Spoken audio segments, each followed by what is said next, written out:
অবাধ বাণিজ্য ও সংরক্ষণ নীতি বুঝতে হলে সবার প্রথমে আমাদের বাণিজ্যকারী দেশগুলির মধ্যে বাণিজ্য বিষয়ক কয়েকটি বিষয় জেনে নিতে হবে। ধরা যাক এ ও বি দুটি দেশ পরস্পরের মধ্যে বাণিজ্যে লিপ্ত। এ দেশটি একটি দ্রব্য বি দেশে রপ্তানি করছে।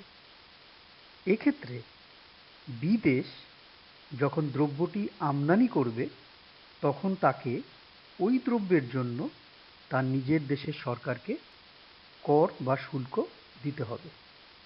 এরপর দ্রব্যটি দেশে প্রবেশ করবে। এই কর বা শুল্ককে বলা হয় আমদানি শুল্ক। আবার এমনও হতে পারে যে আমদানি শুল্কের পরিবর্তে বি দেশের সরকার থেকে বলা হলো যে একটি নির্দিষ্ট পরিমাণের বেশি ওই দ্রব্যটি দেশ আমদানি করতে পারবে না। অর্থনীতির পরিভাষায় এটাকে বলে আমদানি কোটা। আবার এসবের বাইরে গিয়ে এমনও অবস্থা হতে পারে যে বি দেশের কর্তৃপক্ষ এ দেশকে বলল যে তোমার দ্রব্যটি তৈরি করতে শিশু শ্রমিক ব্যবহার করেছো, তাই দ্রব্যটি আমদানি করা হবে না। শেষের দুটো উদাহরণ যে দেওয়া হলো সেটাকে বলা হচ্ছে নন ট্যারিফ ব্যারিয়ার বা অশুল্ক বাধা বা প্রাচীর। আর প্রথম যে উদাহরণটি দেওয়া হলো সেটাকে বলা হয় ট্যারিফ ব্যারিয়ার বা শুল্ক বাধা বা প্রাচীর। অবাধ বাণিজ্য হলো এই শুল্ক ও অশুল্ক বাধামুক্ত বাণিজ্যিক পরিবেশ।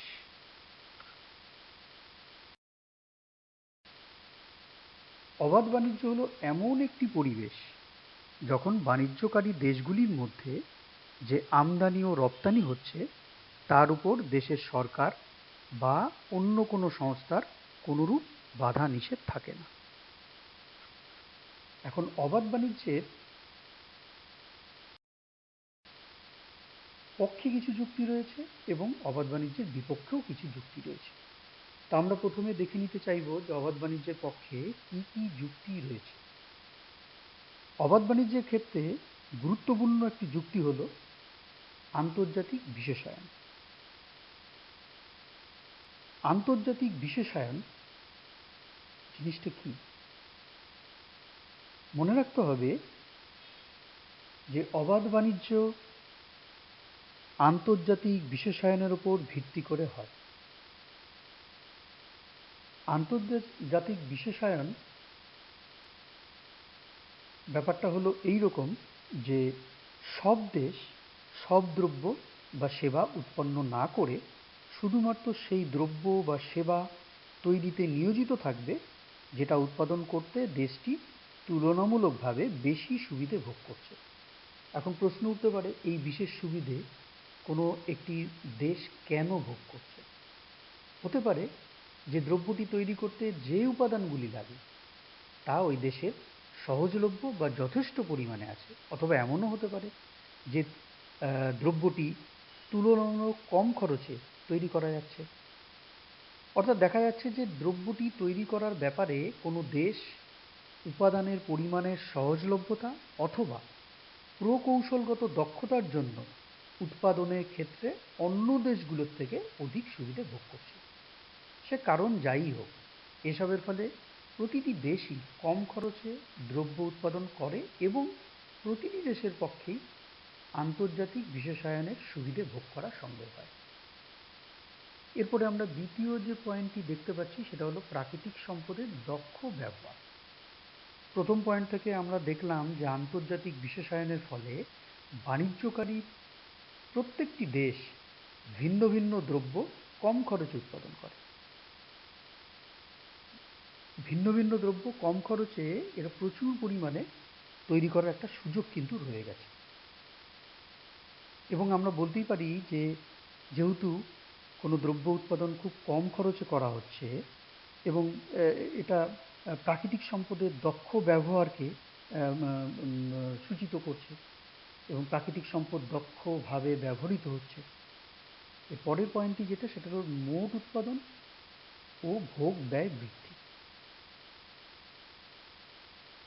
বাণিজ্যকারী প্রতিটি দেশই যেহেতু অপেক্ষাকৃত কম দামে বিদেশ থেকে দ্রব্য আমদানি করতে পারে, তার কারণ তো আমরা আগেই ব্যাখ্যা করলাম আর কি।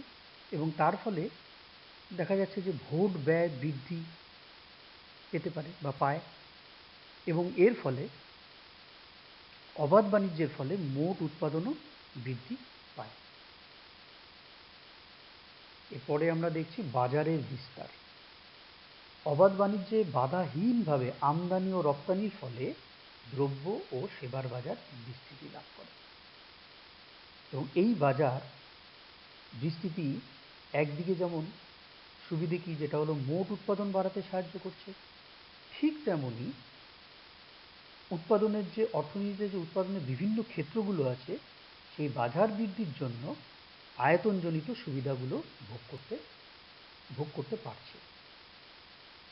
এরপরে যেটা আমরা দেখতে পাচ্ছি সেটা হলো প্রতিযোগিতা বৃদ্ধি। অবাধ বাণিজ্যের ফলে আমরা দেখতে পাচ্ছি যে বিদেশি দ্রব্য যেহেতু তুলনামূলকভাবে সস্তা এবং বিনা বাধায় আমদানিকারক দেশে প্রবেশ করছে, সেহেতু দেশীয় উৎপাদকরা বিদেশি দ্রব্যের সাথে প্রতিযোগিতার সম্মুখীন হচ্ছে। এতে কিন্তু দুটো বিষয় আমাদের মাথায় রাখতে হবে। নাম্বার একটা হলো ভোক্তার দিক থেকে, এবং নাম্বার দুই সেটা হলো উৎপাদকের দিক থেকে। ভোক্তাদের দিক থেকে সেটা কি, সেটা হলো ভোক্তাদের সুবিধে হচ্ছে যে তারা কম দামে দ্রব্যটি পাচ্ছে। আবার উৎপাদকের দিক থেকে দেখতে গেলে পরে এর যে বিষয়গুলো রয়ে গেছে, প্রথমে হলো তাদের বিদেশি দ্রব্যের সাথে প্রতিযোগিতার ফলে দেশীয় যে উৎপাদক রয়েছে তাদের দ্রব্যটি তারা নিজের যে দেশীয় যে দ্রব্যটি সেই দ্রব্যটি গুণমানে বাড়ানোর দিকে তারা সচেষ্ট হয়। এবং অপর একটি দিক হলো, সেটা হলো দেশীয় উৎপাদকরা দ্রব্যটি কম খরচে তৈরি করার ব্যাপারে নতুন ধরনের যে সমস্ত প্রকৌশল আছে সেগুলি গ্রহণে তারা সচেষ্ট হয়। নেক্সট যেটা পয়েন্ট সেটা হলো আন্তর্জাতিক সহযোগিতা এবং বিশ্ব মৈত্রী সহায়ক পরিবেশ তৈরি। আন্তর্জাতিক সহযোগিতা ও বিশ্ব মৈত্রী সহায়ক পরিবেশ ক্ষেত্রে আমরা যেটা বলতে পারি সেটা হলো যে আন্তর্জাতিক অবাধ বাণিজ্যের ফলে যেহেতু বিভিন্ন দেশগুলির মধ্যে অবাধ বাণিজ্য বিনা বাধায় আমদানি এবং রপ্তানি হচ্ছে, তার ফলে বিভিন্ন দেশের মধ্যে তাদের কিন্তু সহযোগিতা বৃদ্ধি পাচ্ছে, এবং এই সহযোগিতা বৃদ্ধি বিশ্ব মৈত্রী তৈরি করার সহায়ক একটা পরিবেশ সৃষ্টিতে সাহায্য করছে। তা আমরা দেখতে পেলাম যে অবাধ বাণিজ্যের পক্ষে এই যুক্তিগুলো রয়েছে। অবাধ বাণিজ্যের পক্ষে কিছু বিপক্ষেও যুক্তি রয়েছে, সেই জিনিসগুলো এবার আমরা দেখে নেব। অবাধ বাণিজ্যের বিপক্ষে যে যুক্তিগুলো, সেই যুক্তিগুলোর মধ্যে একটি প্রথম যুক্তি হলো যে পরনির্ভরশীলতা। এখন পরনির্ভরশীলতা বোঝাতে কি বোঝাতে চাইছে? পরনির্ভরশীলতা হলো যে আমরা একটু আগেই দেখলাম যে অবাধ বাণিজ্যের ফলে পরস্পরের মধ্যে বাধাহীনভাবে দ্রব্য আমদানি এবং রপ্তানি চলছে, কিন্তু এমত অবস্থায় যদি দেখা যায় যে এই বাণিজ্যে লিপ্ত দেশগুলোর মধ্যে কোনো একটি দেশে বা কোনো একটি দেশে যদি ধরে নেওয়া যায় যে কোনো কারণে অর্থনৈতিক মন্দার সৃষ্টি হলো, অথবা যুদ্ধজনিত কারণের জন্য কোনো অসুবিধার সৃষ্টি হচ্ছে, তাহলে কিন্তু দ্রব্যের ঘাটতি দেখা দেবে, এবং এর ফলে আমদানিকারক দেশের পক্ষে কিন্তু একটি বিশেষ অসুবিধার মধ্যে পড়ে যাবে, কারণ তারা সেই দ্রব্য আর আমদানি করতে পারছে না, দ্রব্যের ঘাটতি দেখা দিচ্ছে। তার ফলে কিন্তু তারা অর্থনৈতিকভাবে খুবই আগের তুলনায় দুর্বল হয়ে পড়বে। তার কারণ হচ্ছে যে তারা যেহেতু সেই দ্রব্যগুলো, তারা তো স্বয়ংসম্পূর্ণ নয়, তারা তো সেই দ্রব্যগুলো আর তৈরি করতে এতদিন তৈরি করেনি, তারা তো আমদানির ওপর অন্য দেশের ওপরে নির্ভরশীল ছিল। তার ফলে সেই দেশটি কিন্তু, আমদানিকারক দেশটি কিন্তু অর্থনৈতিকভাবে কিন্তু বিপর্যয়ের মুখে পড়বে। নাম্বার দুই, দেশীয় শিল্প বিকাশে বাধা। দেশীয় শিল্প বিকাশে বাধার মূল কারণটা হলো যে আমরা দেখতে পেলাম যে অবাধ বাণিজ্যের ফলে বিদেশ থেকে অপেক্ষাকৃত সস্তা দরে দ্রব্যের আমদানি ঘটছে, এবং যখনই সস্তা দরে দ্রব্যের আমদানি, বিদেশি দ্রব্যের আমদানি ঘটছে, তখন দেশীয় যে শিল্প এবং তাদের উৎপাদিত যে পণ্য, সেই পণ্যগুলো কিন্তু বিদেশি দ্রব্যের সাথে একটা প্রতিযোগিতার সম্মুখীন হচ্ছে, এবং তার ফলে বহু ক্ষেত্রেই দেখা যায় যে দেশীয় শিল্পগুলি কিন্তু সেই প্রতিযোগিতায় পারছে না, এবং না পারার ফলে একদিকে যেমন তারা নিজের ক্ষতি স্বীকার করছে, এবং ক্ষতি স্বীকার করে এবং শেষ মুহূর্তে দেখা যাচ্ছে বা পরবর্তীতে দেখা যাচ্ছে যে তারা শিল্প বন্ধ করে দিতে বাধ্য হচ্ছে, এবং এই শিল্প বন্ধ করে দেওয়ার ফলে অবশ্যই তাদের দেশীয় শিল্পের যে বিকাশে একটা বাধার সৃষ্টি হচ্ছে। দেশীয় শিল্প আর বিকাশ লাভ করতে পারছে না। এরপরে আমরা দেখতে পাচ্ছি যে অপ্রয়োজনীয় দ্রব্য সামগ্রী আমদানি।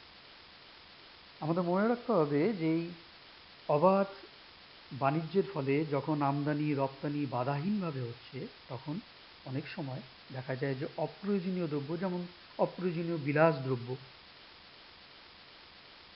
স্বল্পোন্নত দেশগুলো আমদানি করছে,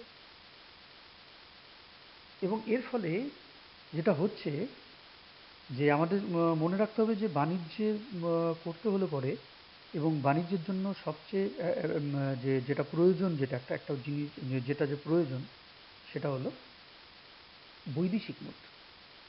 স্বল্পোন্নত দেশের ক্ষেত্রে যে বৈদেশিক মুদ্রা কিন্তু খুবই মূল্যবান, এবং যখনই এই অপ্রয়োজনীয় বিলাস দ্রব্য আমদানি করা হচ্ছে, তখন কিন্তু মূল্যবান বৈদেশিক মুদ্রার ঘাটতি হতে পারে, কারণ বৈদেশিক মুদ্রা সেই সেই দ্রব্য কিনতে খরচ হয়ে যাচ্ছে। এবং অপরদিকে এর একটা ফল এমনও হতে পারে যে লেনদেন ব্যালেন্সের ঘাটতি দেখা দিতে পারে। যখন প্রয়োজনীয় দ্রব্যের আমদানি করার প্রসঙ্গ আসবে, তখন দেখা যাবে যে বৈদেশিক মুদ্রা যথেষ্ট কম পরিমাণে রয়েছে। এরপরে আমরা দেখতে পাচ্ছি, সেটা হলো পরের পয়েন্ট, যেটা হলো অর্থনৈতিক সংকটের প্রসার। যখন অবাধ বাণিজ্য চলবে, তখন এমন অবস্থাও দেখা দিতে পারে যে আমদানিকারক যে দেশ, সে দেশে অর্থনৈতিক মন্দার সৃষ্টি হলো কোনো কারণে।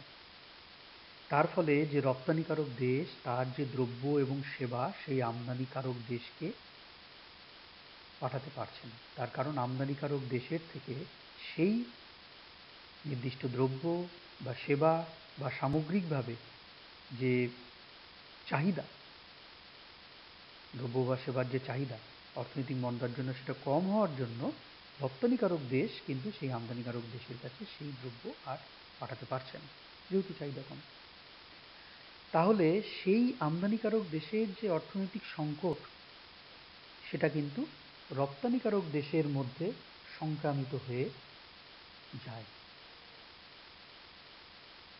আবার এমনও হতে পারে যে রপ্তানিকারক দেশের মধ্যে কোনো রকম অর্থনৈতিক সংকটের অবস্থা তৈরি হলো, এর ফলে সেই আমদানিকারক দেশেও কিন্তু সেই অর্থনৈতিক সংকটের শিকার হতে পারে। আমরা 2008 সালে যে দক্ষিণ পূর্ব এশিয়ায় আমরা অর্থনৈতিক সংকটের কিন্তু একটা শিকার হয়েছিল, আমরা দেখতে পেয়েছিলাম। সেই অর্থনৈতিক সংকট কিন্তু সেই দক্ষিণ পূর্ব এশিয়ায় শুরু হবার পরে সেটা কিন্তু